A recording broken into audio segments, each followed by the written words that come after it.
I go,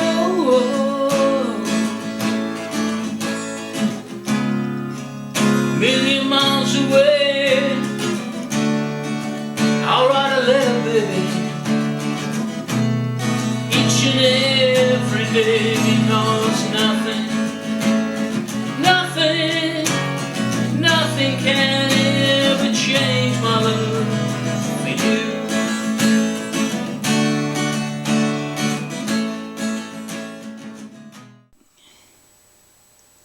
Hello and welcome to How to Play. This is a series of videos showing you how to play classic songs on the acoustic guitar and how to sing along with them. So in this series of videos we're going to be looking at the different ways we can use our chord structures to enhance our voice, even if, like me, you haven't got the greatest voice in the world. And really, if you're the kind of person who dreams of one day being able to just get up and sing at a party or sing a live gig with a guitar and vocal, then this is the videos for you, really. Today we're going to be looking at the song Nothing Can Change My Love for You. Now this was a hit for both Sam Cooke, who played it in the key of A, which is the key that we're going to be playing it in today, and also a great version by Otis Redding. Now Otis played it in B flat, so he chose B flat because Otis normally had a horn section with him, and B flat and E flat are great keys for playing along the horn section. If you want to play along to Otis's version, just take your capo, put it on fret 1 and play as I'm going to show you now, and you'll be in B flat and you can play along with Otis. So that's the capo for you. If you haven't got one of these, get one, because capos are invaluable with what we do. Okay, so the chords for the song. Let's begin with the chord of A. Now, as I'm playing the song for you, and as the video progresses, you'll see the chord diagrams come up in the corner of the screen, so you can see them, and quite often you'll have, or more often than not, you'll have the fingering for each chord illustrated as well. So we're going to begin with chord A. Okay, normally this is played with the first 3 fingers of your fretting hand on strings, frets 2 on strings 4, 3 and 2 like that. And with an A chord you really want to play the 5 strings and try not to hit the bottom E, okay? So that's the chord of A. Then for this song you really do need to know how to bar chords. So if you're not sure how to bar a chord, check out another video that I've got in the series that will show you how to do that. Because in this chord we need to play, for instance, we need to play an F sharp 7 and a C sharp 7 and a B7 in the second position, and they do need you to be able to fret the chord. So we've got A as our first chord, then we've got an F sharp 7, okay, so we've got a bar on the 2nd fret, and we're going to use our finger number 3 on string 5, fret 4, okay, and finger number 2 is going to be on string 3, fret 3, okay, and we get this.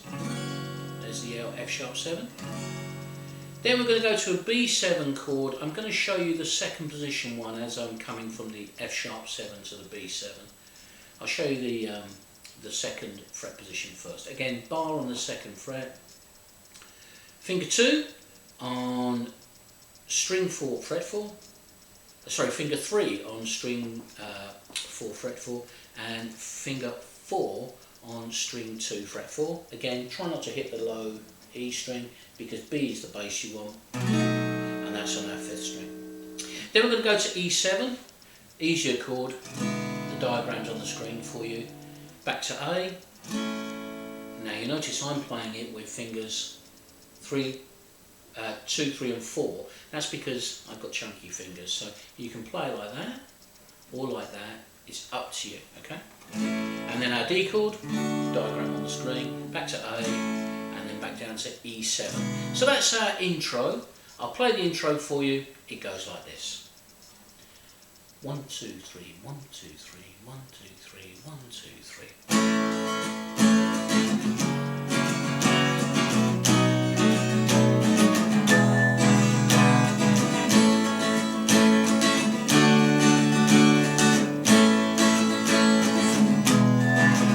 If I Okay, and we're into the first verse. So that's the intro chords ready for you and how to play them. Let's look at the first verse. So in verse 1, we're going to begin with the A chord again, but the second chord of the verse is a C sharp 7. So for this one, we're barring at fret 4, and just like the B7 that I showed you in the intro, we're going to make the same shape. Here's the B7 shape. We're just going to move that up 2 frets, and that gives us the C sharp 7, and then to D. Now I'm going to introduce you now to B7 in the first position. We'll talk a little later about why we have these chord variations and how they can help us lift the vocal and also be more expressive musically. So with the B7, you're going to start off with finger 2 on string 5 fret 2, finger 1 on string 4 fret 1, then we're going to have an open 3rd string with G string, sorry, I beg your pardon, we're going to put our G string on fret 2 with our 3rd finger, then our open B string, string 2, there we go, and finger 4, string 1 fret 2, and again we're looking for the B being the bass note, so try not to play the low E. If you do, it's not a catastrophe because the note of E is in the key of B anyway, so it doesn't really matter. And there's our B7. Okay, then we go back to A, F sharp 7 that we played in the intro, then our B7 second position as per the intro, E7 as per the intro, A, D, A and E7. So once again, let's play verse 1 for you. If I go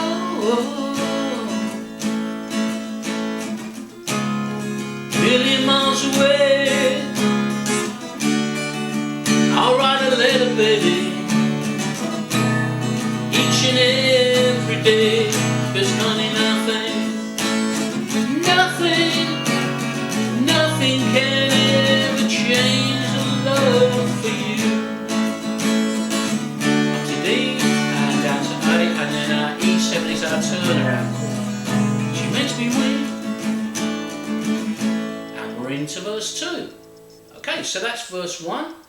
Let's go on to verse 2.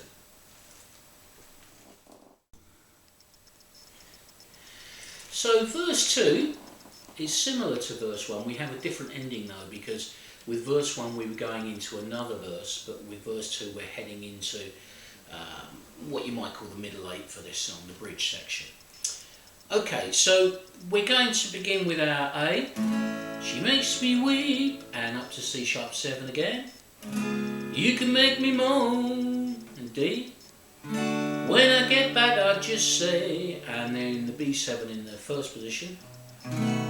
Well, welcome home, but honey nothing, A, F sharp 7 now. Nothing, B7 second position. Nothing can ever, E7, change this love for you. But this time we're going to go A, D, A, and we're going to play an A7. So that's going to lead us into our middle 8 section. So at the end of the second verse we go to this A7 chord. Okay, we go from an A to an A7. Now let's talk about the A7 chord just for a moment, because we already have seen a variation on the B7 chord. We did the B7 in the second position, and we did the B7 in the first position. Slightly different voicings gives us a slightly different tonal palette and a different musical flavour. With the A7 chord, now the way that most people learn to play the A7 chord when they're first starting out on guitar is with 2 fingers. So you're using finger 1 at string 4 fret 2 and finger 2 at string 2 fret 2 like this. Okay, lovely chord, A7. However, for this song, you might also want to consider this way of playing it. So you're going to bar across strings 4, 3, 2 and 1 on the second fret.